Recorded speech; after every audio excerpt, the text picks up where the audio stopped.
찬송가 168장 하늘의 찬송이 들리던 그날, 어제 이제 그 성경 앱이 있잖아요. 거기서 찬송가를 틀어놓고, 이거 6번을 꺼주세요. 틀어놓고 수시로 계속 듣고 오늘 아침에 일어나면서 계속 들었는데, 틀고 부를 때는 좀 따라 불렀거든요. 이게 어려워서 예배 때 같이 할 수 있을 텐데 예배 전에 한번 연습을 해볼까도 생각을 했었는데, 가사가 너무 좋아서 여러분 찬송가 펼 수 있으면 168장을 펴보시면 가사만 읽어드릴게요. 우리 PPT도 한번 같이 돌려줄래? 찬송가. 하늘의 찬송으로 들리던 그날, 죄악이 가득한 그날 밤에 동정녀 몸에서 탄생한 주님, 우리를 구하러 오신 예수. 예수님이 이 땅에 오신 이야기. 2절, 갈보리산으로 끌려가시사 십자가 위에 죽으신 날 가시관을 쓰시고 피 흘리사 우리를 구하신 구주 예수. 주님의 십자가 고난이죠. 3절, 동산에 주골로 묻히신 그날, 고난을 이기고 쉬신 그날, 천사들 내려와 무덤을 지켜 우리에게 소망을 주신 예수. 3일 동안 장사 지낸 받으십시오. 4절, 무덤이 예수를 못 가둔 그날, 임동한 그들이 굴러간 날, 죽음의 권세 깨뜨리신 주님, 하늘에 오르신 내주 예수. 주님의 부활 승천을 기록하고 있습니다. 5절, 천사장 나팔이 울리는 그날, 하늘의 영광이 나타날 때 날 사랑하시는 참되신 친구, 날 영접하시러 오실 예수. 다시 오실 재림까지. 주님이 이 땅에 성육신하시고 십자가에 고난받으시고 죽으시고 3일 동안 장사 진행 받으셨다가 부활하사 승천하시고 장차 우리를 구원하러 오실 예수님의 이 생애를 이 찬송시 한 장에 담아 있는 거예요. 그동안 우리 부활절을 그렇게 많이 보냈는데 여기 찬송시에 뭐라고 되어 있냐면 부활이라는 주제로 되어 있어요. 부활절날 부르는 찬송으로 기록되어 있는데 노래가 어렵다 보니까 높기도 하고 굴고 계시면서 안 불려졌던 찬송인 거예요. 그래서 제가 계속 부르는데도 되게 어렵더라고요. 그랬는데 부를 때는 또 이게 틀어놓고 앨범을 틀어놓고 부를 때는 또 따라 불러지잖아요. 근데 이제 막상 반주로 들어가니까 어려워서 좀 당황했네요.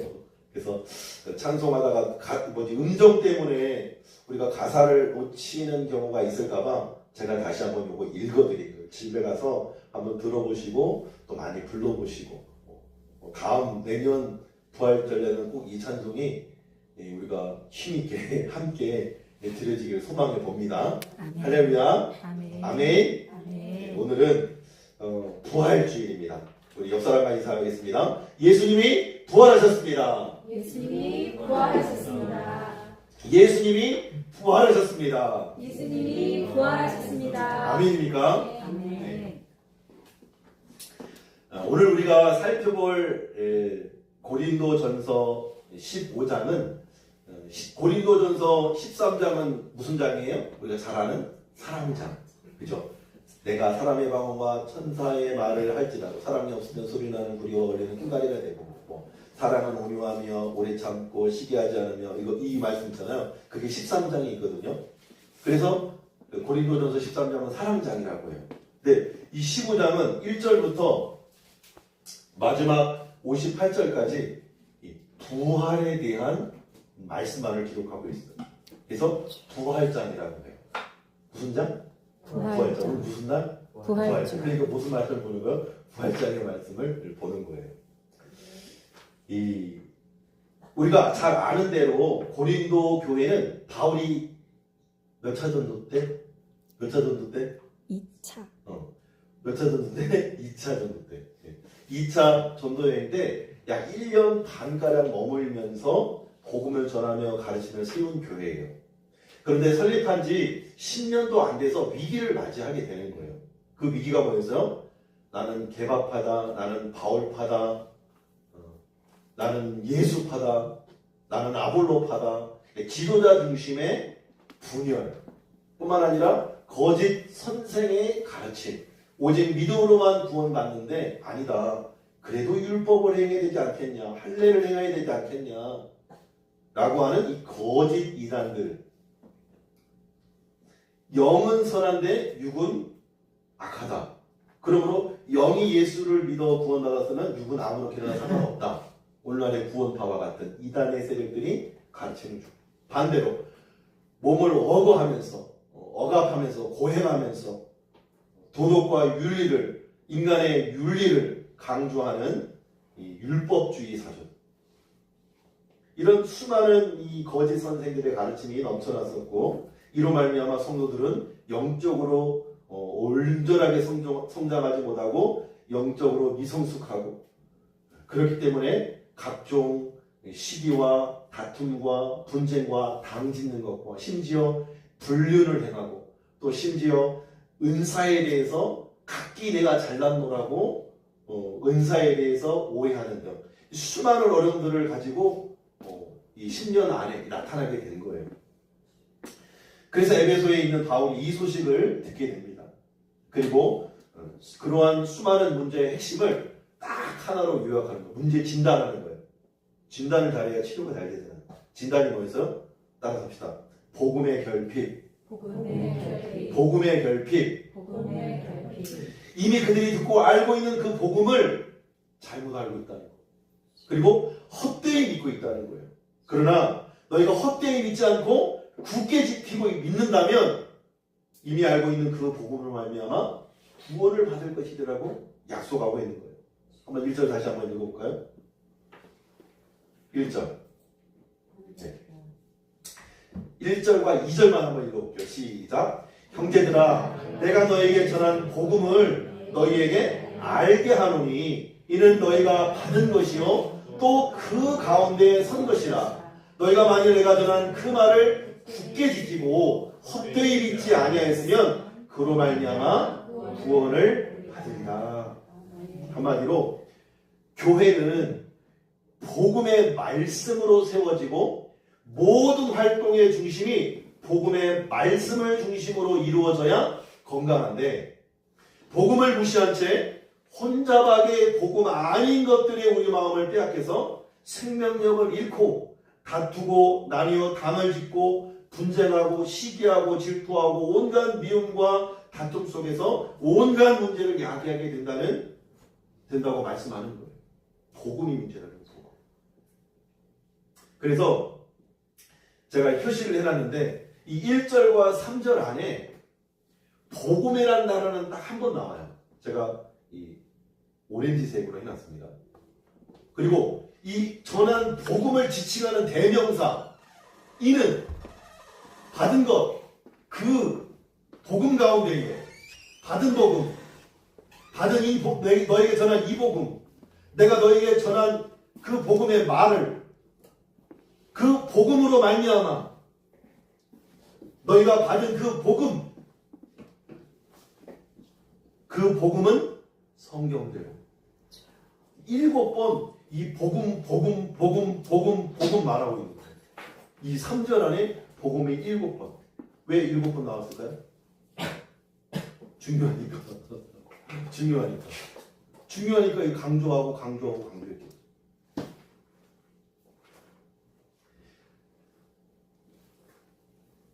그리고 그 복음을 알게 한다는 단어는 이 그노리조라고 하는 단어인데 일깨운다는 의미가 있어요. 오늘 번역 그대로 알게 해준다, 깨닫게 해준다 이런 의미를 갖고 있어요. 왜? 이미 전한 복음이지만 이 고린도 교회들이 그 복음을 제대로 이해하지 못해서 생기는 여러 가지 문제로 말미암아 다시 그 복음을 제대로 확인시켜주겠다, 알게 해주겠다는 얘기예요. 그런데 고린도 교회만 그러냐? 21세기를 사는 대한민국 기독교인들, 지금은 줄어서 800만이라고 하는데 800만 중에 한 790만 정도는 복음이 뭐냐고 물어보면 대답이 못해요. 한번 해볼까요? 한번 시도해볼까요? 자, 우리 주은이 나름 말씀을 잘 공부하고 했다고 하는데, 자, 복음을 한마디로 정의할 수 있는지 한번 볼게요. 주은아, 이 사전이 짜지 않았습니까? 주은아, 복음이 뭐예요? 어떻게 알았어요? 야, 이거 익히 나오면 안 되는데. 맞아요. 여러분 혹시 여러분 마음 가운데 복음이 뭐냐 물었을 때 딱 이 예수 그리스도라는 단어가 정직하게 나왔습니까? 복음이 뭐냐 물었을 때 예수 그리스도라고 확 한 번에 나왔어요? 대부분의 90% 이상의 그리스도인데 복음이 뭐냐고 물으면 말 못해요. 그러면 복음이 예수 그리스도라는 근거가 뭐예요? 말씀이 말씀. 한번 읽어보겠습니다. 시작. 마가복음 1장이다. 시작. 하나님의 아들 예수 그리스도의 복음의 시작이다. 하나님의 아들 예수 그리스도가 복음의 시작이라는 거예요. 그러므로 복음이 뭐라는 거예요? 예수 그리스도라는 거예요. 한자로 번역하면 복된 소식이잖아요. 그죠? 기쁜 굿 뉴스, 좋은 소식이잖아요. 그죠?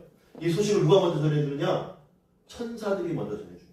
예수님이 땅에 오시기 이전에 예수님이 오실 것을 천사들이 예언하는 말씀이 누가복음 2장 10절이에요. 한번 읽어볼까요? 시작. 천사가 이르되 무서워하지 말라. 보라 내가 온 백성에게 미칠 큰 기쁨의 좋은 소식을 너희에게 전하노라. 오늘 다윗의 동네에 너희를 위하여 구주가 나셨으니 곧 그리스도 주시니라. 구원주 메시아, 그죠? 그리스도, 기름 부음 받은 자, 하나님으로부터. 구약에는 왕, 선지자, 제사장이 기름을 받고 하나님의 말씀대로 백성을 통치하고 다스렸는데 이 삼종직을 통일하는 기름 부음 받은 그리스도가 이 땅에 오신 거예요. 그분은 로, 주, 퀴리오스, 주, 황제를 칭하는 호칭이거든요. 모든 왕 중에 왕이신 주님 예수 그리스도가 복된 소식, 큰 기쁨의 좋은 소식이라고 성경은 말하고 있는 거예요. 그래서 복음이 뭐냐고 말하면 뭐라고 대답해야 돼요? 예수 그리스도라고 대답해야 돼요. 다시 한번 질문하겠습니다. 우리 교인들은 누가 물어봐도 복음이 뭐냐고 물어보면 뭐라고 당당히 얘기해야 돼요? 예수 그리스도라고. 제가 이 내용을 한 번만 한 게 아니에요. 여러 번 했습니다. 그러면 복음이 예수 그리스도인데 그럼 복음의 내용이 뭐냐? 복음의 내용이 뭐냐? 우리 청년들한테 질문을 잘 안 했는데 요즘 제가 청년들이 헌신된 목사님들 만나게 되면서 청년들이 중요하다는 걸 또다시 한번 깨닫게 되는 거예요. 자, 우중생. 네. 복음의 내용이 그럼 뭘까요? 간략하게 복음의 내용. 힌트를 줄게요. 복음의 내용이 뭘까요? 복음은 예수 그리스도예요. 그럼 복음의 내용은 뭐야? 예수님, 여기 힌트잖아요. 힌트. 예수님이 누구이신지, 예수님이 이 땅에 오셔서 무슨 일을 행하셨는지 그것을 아는 것이 복음의 핵심 내용이라는 거예요. 코어, 핵심. 그래서 단편적으로 우리는 누구나 초등학생만 이제 글을 알고 말할 줄 알고 의사소통만 되면 이 복음을 알 수가 있어요. 복음이 예수님은 누구신가? 우는 자의 위로와 그죠? 눈먼 자의 아무튼 그 찬송시의 고백을 드릴 수 있는 정도라면 누구든지 복음은 예수 그리스도를 알 수 있고 또 처음 어릴 때 중학교 때 배운 게 뭐예요? 예수님이 우리의 죄를 위해서 십자가에 죽으셨고 그죠? 사흘 만에 부활하신 사건 그리고 승천하셔서 그분을 믿기만 하면 우리 죄가 사해지고 우리가 하나님의 거룩한 자녀요 백성이 돼서 영원한 천국 백성이 된다는 것 그리고 주님이 다시 오셔서 재림하시고 심판주로 오시는 그날에 믿는 자와 믿지 않는 자로 갈라진다는 것 천국과 지옥으로 나누어진다는 것 이 약속, 이 하나님이 정하신 법칙이 원리가 바로 복음의 핵심 내용이라는 거예요. 그래서 오늘 성경도 말하고 있는 거예요. 한번 읽어보면 3절 4절 내가 받은 것, 그거 뭐예요? 복음이죠. 내가 받은 복음을 먼저 너에게 전하노니 이는 읽어보겠습니다. 시작. 성경대로 그리스도께서 우리를 위하여 장사 지낸 바 되셨다가 성경대로 사흘 만에 다시 살아나사.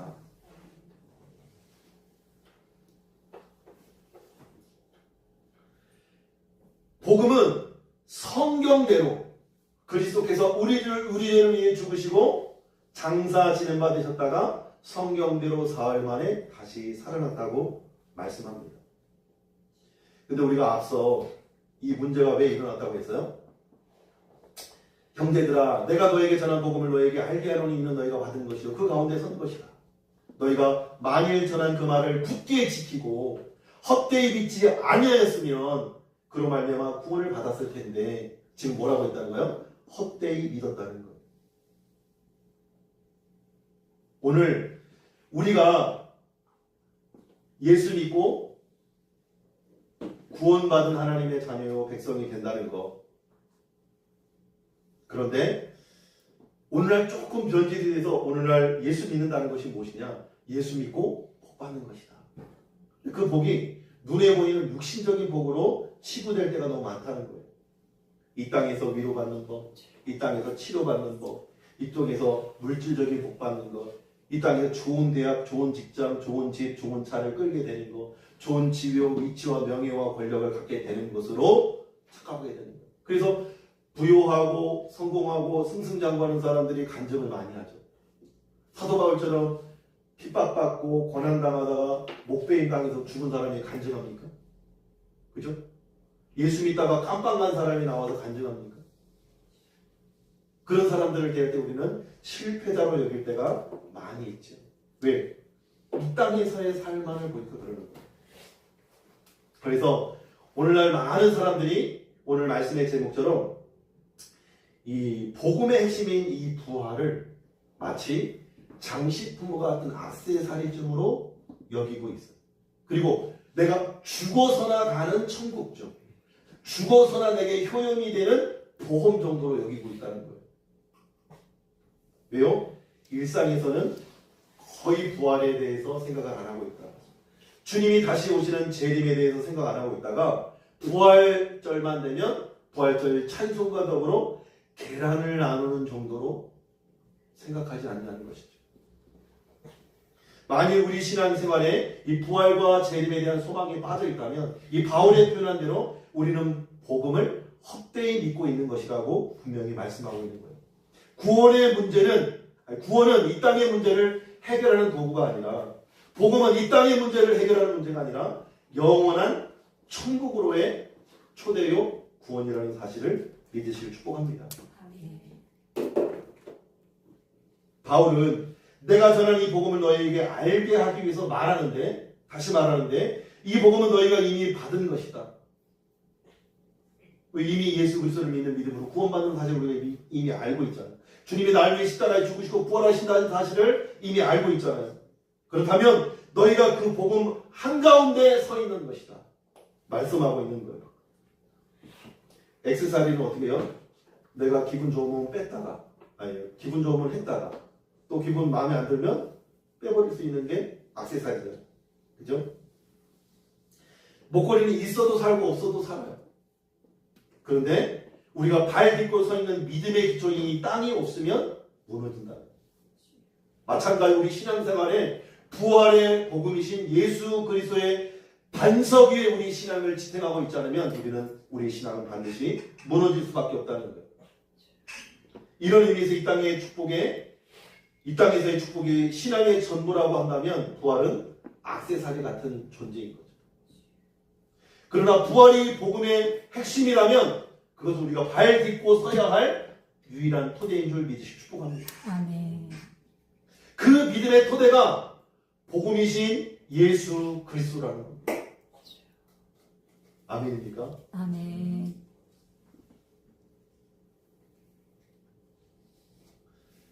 우리 신앙생활에 있어서 이 복음이 이번 부활절을 통해서 이 부활이 우리의 삶의 토대가 되었으면 좋겠어요. 부활절만 부활을 기억하는 것이 아니라 날마다 부활을 소망하고 주님이 재림하시는 그날에 날마다 나도 새롭게 부활할 날을 소망하고 그 천국 재림 때에 주님과 더불어 영원한 천국에 들어가고 영원토록 왕노를 할 그 나라를 우리가 인식하면서 생각하면서 살았으면 좋겠어요. 아멘입니까? 아멘. 왜요? 성경이 그것을 증언하고 있기 때문입니다. 우리 3절 다시 한번 읽어볼게요. 3절 4절 시작. 내가 받은 것을 먼저 너희에게 전하노니 이는 성경대로 그리스도께서 우리 죄를 위하여 죽으시고 장사 지내 받으셨다가 성경대로 사흘 만에 다시 살아나사. 여기서 반복되는 단어가 뭐예요? 성경대로. 우리 신앙의 기준은 나의 필요나 나의 행복이 아니라 오직 하나님의 말씀이어야 한다고 말씀하고 있습니다. 우리 복음의 기초는 성경대로라야 합니다. 성경 끊임없이 우리가 나그네의 힘을 그리고 돌아갈 본향이 있음을 끊임없이 우리에게 반복적으로 말씀해주고 있습니다.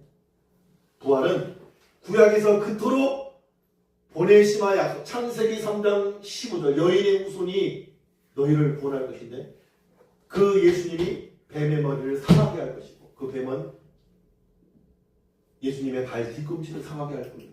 그 발 뒤꿈치를 상하게 하는 것이 십자가의 죽음이고 사망과 권세를 깨뜨리시고 부활하시니 주님이 사탄의 머리를 짓밟습니다. 아멘. 그러므로 이미 십자가에서 죽으시고 부활하신 예수님은 승리하신 줄 믿습니다. 아멘. 사망을 깨뜨리시고 부활하시고 승리하신 줄 믿으시고 축복합니다. 아멘. 부활은 성경이 약속한 큰 사건이다. 역사적 사건이다. 그래서 구약을 말할 때 뭐라고 말합니까? 오실 예수님에 대한 소개. 따라서 합시다. 구약이 뭐라고요? 오실 예수님에 대한 소식. 신약은 오신 예수님 그리고 다시 오실 예수님에 대한 소개가 신약 말씀입니다. 이 두 문장으로 요약할 수 있는 성경은 예수 그리스도에 대한 소개요 말씀입니다. 우리가 신앙생활하는 것이 이 땅에서 잘 먹고 잘 사는 것이 신앙의 목적이 되어버렸다면 우리는 성경대로의 복음이 아니라 내가 만든 복음, 내가 만든 신을 지금 믿고 있는 거예요. 아까도 말했지만 액세서리는 우리 주관적인 취향이잖아요. 그죠? 내가 좋아하면 달고 싫으면 빼버리면 그만. 그러나 성경대로라고 하는 것은 하나님이 우주적인 계획자이시다 절대 창조주라는 거예요. 절대자라는 거예요. 내 취향에 따라 나는 이 땅에 보기 더 좋으니 부활은 나중에 생각할래라고 선택할 수 있는 영역이 아니라는 겁니다. 부활은 기독교라는 이 설계도 앞에 인류 구원이라고 하는 하나님의 설계도 앞에 결코 뺄 수 없는 핵심 코어 전략이라는 하나님의 전략이라는 어찌 보면 복음의 전부라고 말해도 과언이 아닙니다. 하나님이 이 부활을 저와 여러분의 신앙의 기초로 삼을 수 있기를 축복합니다. 아멘. 무엇대로? 성경대로 이 복음을 여러분의 것으로 취할 수 있기를 축복합니다. 아멘. 성경이 우리에게 말씀하고 있습니다. 성경이 우리에게 기준이 될 수 있기를 축복합니다. 아멘. 세 번째로 부활은 관념이 아니라 목격될 실제라는 거예요. 우리 5절부터 읽어볼까요? 8절까지 시작. 베바에게 보이시고 그 12 제자에게와 그 후에 500의 형제에게 일시에 보이셨나니 그 중에 지금까지 대다수는 살아있고 어떤 사람은 잠들었으며 그 후에 야고보에게 보이셨으며 그 후에 모든 사도에게와 맨 나중에 만삭되지 못하는 한 자 같은 내게도 보이셨느니라. 이게 뭐가 보입니까? 제가 하이라이트를 해놨잖아요. 그죠? 보이셨느니라. 예수님의 부활은 관념이 아니라 이론이 아니라 목격한 실체라는 거예요. 목격한 사실이라는 거예요. 역사 가운데 실제 일어난 사건이라는 거예요. 머릿속의 상상이 아니라 역사적 사실로 주님이 실제 살아나셨다는 거예요. 어찌 보면 주님이 실제로 부활했다는 이 사실이 이 땅에서의 세상의 삶이 전부가 아니라 부활, 영원한 천국, 영원한 세계가 있다는 사실을 강력하게 증거하고 있는 거예요. 오늘 우리가 재림을 기대하지 않고 이 땅에서의 축복에만 매몰되는 이유는 부활을 실제로 인식하지 않기 때문입니다. 만약 우리가 지금 또 살아계시고 다시 오실 예수님을 우리가 실제로 믿고 경험한다면 우리의 시선은 자연스럽게 이 땅의 안락함에서 하늘의 영광을 바라볼 수밖에 없는 거예요. 그렇지 않겠어요? 우리가 부활을 믿고 부활을 실제한다고 주님의 재림을 기대하고 소망한다면 그 나라를 준비하는 삶을 살아야겠죠. 아멘. 우리가 여행을 가도 어떻게 갈지 그 땅에 대한 정보를 구하는데, 그죠? 그 나라, 그 천국 백성이 어떻게 살아가야 될지를 공부하지 않고 연구하지 않는다면 그것이 어떻게 부활을 준비하는 삶이라고 말할 수 있겠다는 거예요. 오늘날 많은 이들이 부활을 변질시키는 마음의 평안, 우리 마음의 위로, 도덕적이고 윤리적인 사랑과 선행, 이런 가짜 보석과 같은 것으로 자꾸 탈바꿈시켜버려요. 하지만 바울은 부활이 눈으로 보고 손으로 만진 실제라고 말하고 있는 거예요. 아멘. 여러분, 예수님이 죽은 자 가운데서 부활하셨다. 이걸 믿는다는 것이 이해가 됩니까? 오늘 예수님이 내가 죽었는데 주님이 기도해서 살리셨대. 그걸 믿을 사람이 어디 있겠냐 이 말이에요. 그죠? 미친 사람이거나 아니면 진짜 예수님을 만났거나 둘 중에 하나예요. 근데 미친 사람이라면 어떻게 부활의 주님을 증거하다 죽을 수 있겠냐. 그죠? 어찌 보면 오늘날 21세기 사는 우리도 예수님께 미치지 않으면 예수님을 온전히 믿을 수가 없는 게 실제 사실이에요. 그렇잖아요? 미치지 않으면 오병이요, 보리떡 5개, 물고기 2마리를 5,000명이 어때? 말이 돼요? 인간의 이성, 도덕, 윤리, 합리적인 이 말로 표현이 돼요? 이해가 돼요? 근데 그걸 눈으로 목도했어요. 봤으니까 실제라고 믿는 거지. 우리는 성경책으로 보니까 실제로 못 봤잖아. 믿기가 쉽지 않아요. 오늘날도. 그래서 성령이 아니고서는 이 성경이 진리이고 사실을 믿기가 쉽지 않아요. 그러나 우리는 미루어 짐작할 수 있죠. 왜? 복음을 예수님의 죽음과 부활을 목격한 그들이 어떤 삶을 살았는지. 예수님이 십자가와 못 박혀 죽으실 때는 모두 다 도망쳐버리고 모두 다 우리처럼 예수님을 버리고 얼마든지 던져버릴 수 있는 신앙이었지만 그들이 죽으시고 부활하신 주님을 만나고 아니 더 엄밀하게 그 이후에도 아니었어요. 성령이 그들에게 임하시면서 성령이 그들을 주장하시면서 그들에게 성령의 통치와 다스림을 받으면서 비로소 예수님을 주라고 부활했다라고 증언하면서 죽을 수 있었던 거예요.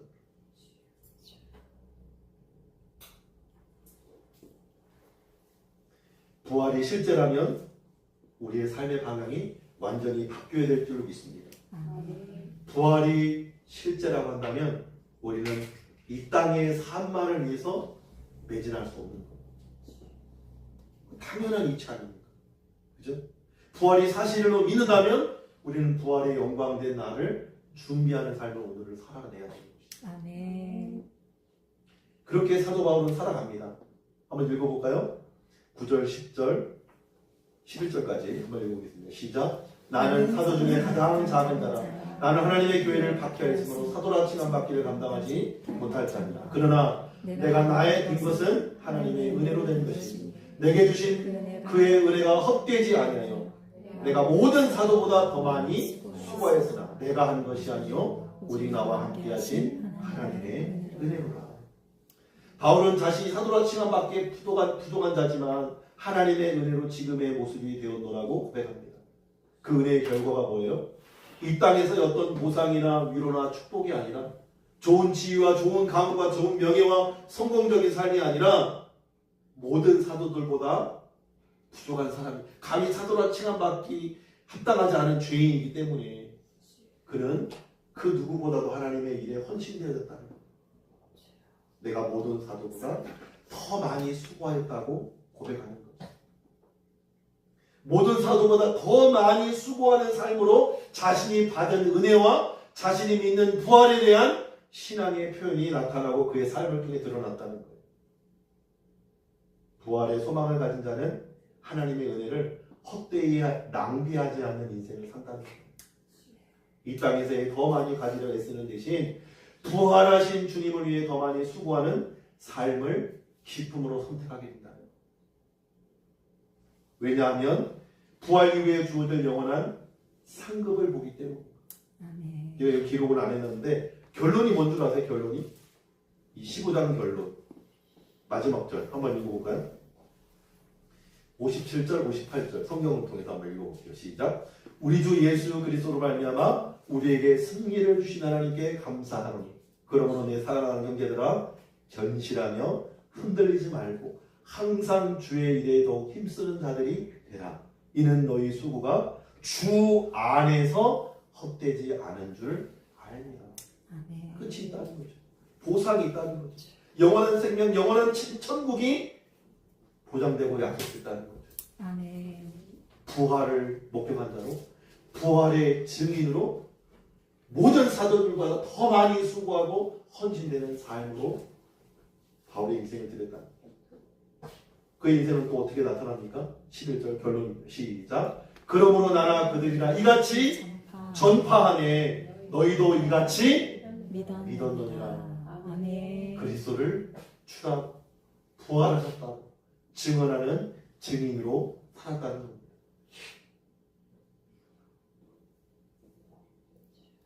사랑하는 성도 여러분, 오늘 고린도전서 15장의 말씀은 어찌 보면 부활은 이 땅을 살아내는 어쩌보면 힘을 주시는 원동력 같아요. 이 땅을 살아내는 힘을 주는 원동력. 액세서리는 우리를 사람을 예쁘게 보이도록 치장을 해주지만 우리에게 궁극적인 삶의 원동력, 삶의 힘, 엔진과 같은 동력을 우리에게 주지 못한다는 거예요. 예쁘게 보일 수는 있지. 그러나 십자가의 죽음과 부활은 우리에게 어떤 고난도 이길 수 있는 힘을 우리에게 선물해 준다는 거예요. 바울을 움직였던 힘이 뭐예요? 부활하신 예수님을 만난 실제적인 사건이 그를 자신의 모든 것을 배설물로 여기고 주님을 위해서 자신의 인생을 드릴 수 있던 출발점이 됐던 거예요. 그를 사지로 몰아넣는다 해도 다시금 일어나서 그 복음을 위해서 또다시 사지로 나아가는 그 엔진과 같은 역할이 부활을 목격한 바울에게 있었다는 거예요. 바라기는 부활의 능력이 저희들에게 이런 생명력이 될 수 있기를 축복합니다. 아멘. 그런 이런 힘과 에너지가 될 수 있기를 주님을 축복합니다. 아멘. 제가 이 말씀을 묵상하고 아까 그 예배에 대해서 요즘 가르침을 주시는 저도 이제 은혜를 받아야 되니까 저도 이 고난 속에서 어떻게 이것을 돌파해 나갈 수 있을까에 대한 고민과 씨름을 하면서 말씀을 묵상하지만 또 그런 선배 목사님들의 지혜를 얻기 위해서 또 설교도 많이 듣잖아요. 근데 요즘 그 목사님들이 그 깊이 있는 말씀을 들으면서 고난이 축복이라는 게 사실은 이론이었거든요. 고난이 우리 지지난주가 우리 강동민사님 잠깐 얘기했지만 고난 속에서 사실 내 민낯을 보게 되잖아요. 눈앞에 보이는 돈, 눈앞에 보이는 이 관계, 눈앞에 보이는 이 교회, 현실, 상황 이런 것들이 눈앞에 보일 때는 낭망하게 되고 좌절하게 되고 힘이 빠지는 거죠. 빠지는 거. 한 사람만 안 와도 쭉쭉 빠지는 거예요. 근데 한 사람만 와도 가장 큰 선물이 되는 거예요. 힘이 되고. 근데 얼마나 반가웠으면 여기서 소리를 지르는 게 사모님한테 들렸겠냐. 그게 우리 인간인데 내가 이런 사람보다도 부활하신 예수님을 내가 생명처럼 여기고 있었는지를 다시 한번 볼 수 있는 통로가 됩니다. 다 없어져 보이니까 다 밑바닥에 딱 가보니까 그제서야 비로소 하나님이 보이기 시작합니다. 그래서 고난은 하나님이 우리에게 주실 선물을 담은 포장지와 같다고 하잖아. 고난은 하나님의 음성을 듣는 확성기와 같다고 하잖아. 근데 그 이론적인 멋진 말들이 내 이 가슴 신비에 실제적으로 다가오고 이전에 들리지 않았던 말씀들이 들리고요. 이전에 보이지 않았던 말씀들이 보이고요. 이전에 생각지 못하고 깨닫지 못하던 하나님의 이 고난의 의미가 깨닫게 됩니다. 그 고난은 축복이더라. 아멘. 고난이 축복이더라. 여러분 한번 고난 속에서 감사를, 고난 속에서 찬송을, 고난 속에서 기뻐할 수 있는 이유가 뭐냐? 예수 그리스도 때문이라는 거예요. 그리고 하나님이 고난 속에서 가장 내게 요구하시는 게 뭐냐면 하나님과 나와의 관계예요. 은미에게 있어서 우중이는 나만 바라봐야 되잖아. 그치? 나도 바라보고 다른 사람도 바라보면 안 되지. 그치? 그러면 끝이지. 아웃이지. 그치? 마찬가지 우중이도 은미가 나만 바라봐야지. 나 놓고 또 다른 멋진 남자, 돈 많고 더 능력 있는 남자를 저울질한다면 기분 나쁘겠죠. 최근에 내 새끼의 연애에서 이제 두 번째 데이트를 하는데 미션을 준 거예요. 미션을 전날에 1순위, 2순위를 투표하게 하고 그 다음날 데이트를 2순위랑 하게 하는 거야. 그리고 2순위랑 데이트를 하고 있는데 오늘의 데이트는 2순위와의 데이트입니다라고 문자를 보내. 나는 제작진들이 이게 생각이 있는가 없는가 정신 나간 것 같은데 그 문자를 받으니까 순간 3명의 남자가 자기한테 왔는데 3명 다 나를 2순위로 찍은 거야. 근데 선택받지 못한 이 두 사람은 1순위였던 거예요. 그 선택받지 못했더라도 너무 기쁜 거지. 왜? 나는 1순위니까. 근데 우리 신앙생활도 마찬가지인 것 같아요. 하나님이 우리 신앙생활에 있어서 1순위이기를 원하시는 것 같아요. 독점적 사랑을 원하시는 것 같아요. 우리의 사랑을 독점하기 원하셔요. 그리고 그 사랑 안에서 그 사랑이 내 안에 충만하게 부어질 때 비로소 아내를 사랑하고 남편을 사랑하고 남자친구를 사랑하고 여자친구를 사랑하고 형제를 사랑하고 이웃을 사랑하게 하는 힘의 근원이 거기부터 출발하는 거예요. 그게 완성되지 않으면 다 깨어지고 무너질 수밖에 없는 거예요. 내 힘, 내 지혜, 내 생각, 내 방법, 내 힘, 제 안에 어릴 때부터 신문 배달, 우유 배달, 중고등학교 또 노가대, 지금도 먹고 사는 거에 대한 걱정이 복음이신 예수님께 있는 게 아니라 내 힘에 있는 거예요. 내 힘. 내가 나가면 일할 수 있는 거예요. 내가 나가면 볼 수 있는 거예요. 내가 열심히 하면 되지 않겠나. 근데 하나님 그거를 철저하게 꺾어내십니다. 그리고 미친 사람 같지만 어리석은 같지만 바보 같지만 주님만 바라보래요. 아멘. 주님만 바라보래요. 근데 그 주님을 바라볼 때 세상이 줄 수 없는 위로와 평강과 은혜가 있더라고요. 아멘. 지금도 씨름 중이에요. 지금 말씀 묵상하고 전하는 순간에는 기쁨이 충만해요. 불쑥불쑥 두려움이 오고 불쑥불쑥 시험이 오지만 이제는 조금 깨달은 것 같아요. 아, 내가 복음을 가진 자구나. 나는 부활의 믿음과 소망을 선물로 받은 자구나. 은혜 중에 은혜고 나의 나된 것은 하나님의 은혜. 내게 고난이 주어진 것도 하나님의 은혜요 사랑입니다. 사랑 없으면 매를 듭니까? 남의 자식인데, 그죠? 사랑하니까 힘내기도 하고 책망도 하고 매도 들고. 왜? 내 새끼니까. 성경도 말하잖아요. 징계가 없으면 사생자를 버린 자다. 사랑하는 아들들마다 채찍질하시나. 사랑하는 자녀들, 하나님의 백성들, 내가 뭔가 잘못했을 때 하나님 징계가 와야 돼. 내가 뭔가 잘못했을 때 다리가 부러지고 뭔가 와야 돼. 내가 예배도 빠지고 내 마음대로 살고 내 마음대로 내 뜻대로 사는데도 아무 일이 없다. 그건 진짜 하나님 앞에 두려워할 일이야. 내가 뭔가 조금만 잘못해도 몸이 아프고 감기가 오고 그 하나님의 축복인 거야. 지금 혹시 고난 중에 있습니까?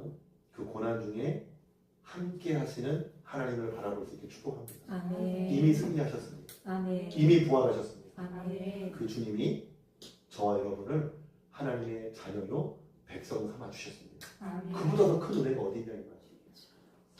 그 믿음을 가지고 여러분이 어떠한 상황 속에서도 그 하나님을 바라보고 부활을 바라보고 재림을 바라보고 하나님 나라를 바라보고 이 땅을 하나님의 말씀대로 성경대로 살아갈 때에 하나님이 살아갈 힘을 주시고 그 고난을 이길 힘을 주시고 그 어려움을 돌파할 수 있는 에너지를 주실 줄로 믿습니다. 아멘.